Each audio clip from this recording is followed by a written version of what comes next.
20th century was dominated by the medium of film and television.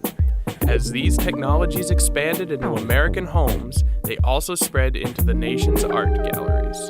Hello, my name is Carl Schwartz, and I'm here for the 11-week show. Today, I'm here at the Pittsburgh Center for the Arts, where I'll be talking to local artist Jacob Ciocci. Teacher, artist, and musician Jacob Ciocci explains how he first became interested in the arts. I think I got into comic books when I was in 6th grade or something. I was really into fantasy, Dungeons and Dragons, things like that, and I think that, drawing in that setting kind of helped me to feel like I was good at it. From audio sampling in hip-hop to the countless mashup videos on YouTube, modern artists are fragmenting pop culture and turning those fragments into the cornerstones of their works. Jacob Ciocci has embraced this style in his own unique way.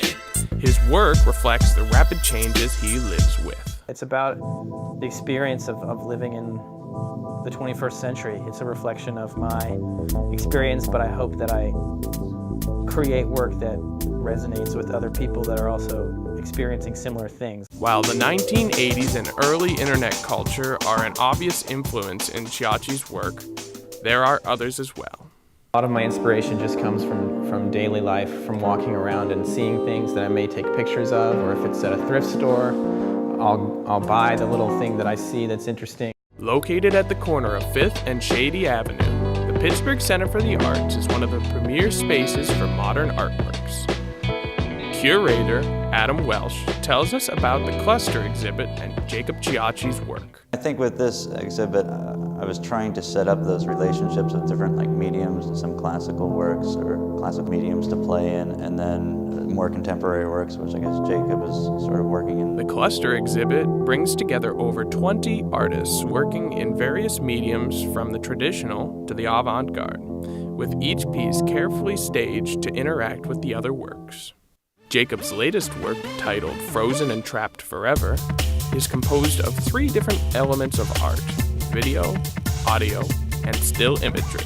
There's a relationship between painting and video, or between moving images and still images within our culture right now that I think is interesting and kind of changing. It relates to culture in that, maybe these images make you feel like culture is out of control and it's just getting more out of control.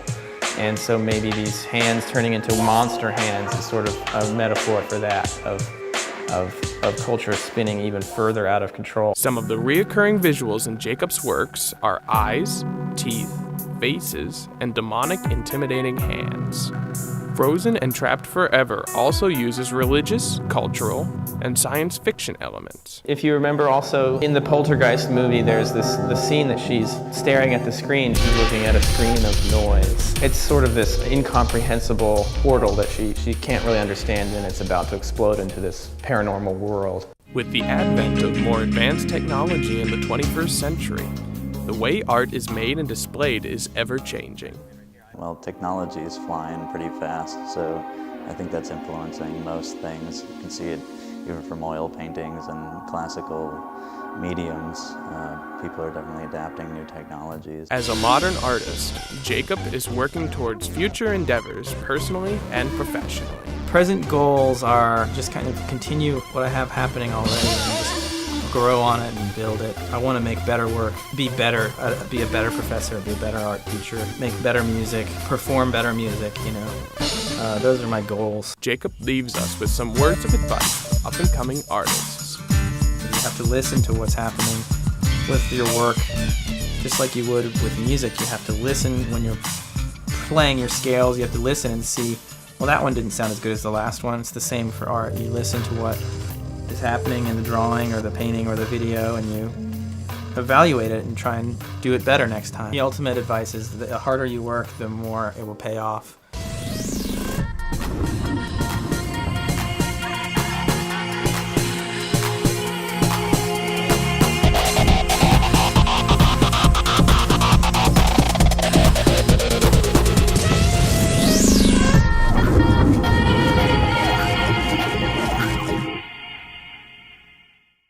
This is Carl Schwartz for the 11-week show. Now back to the studio.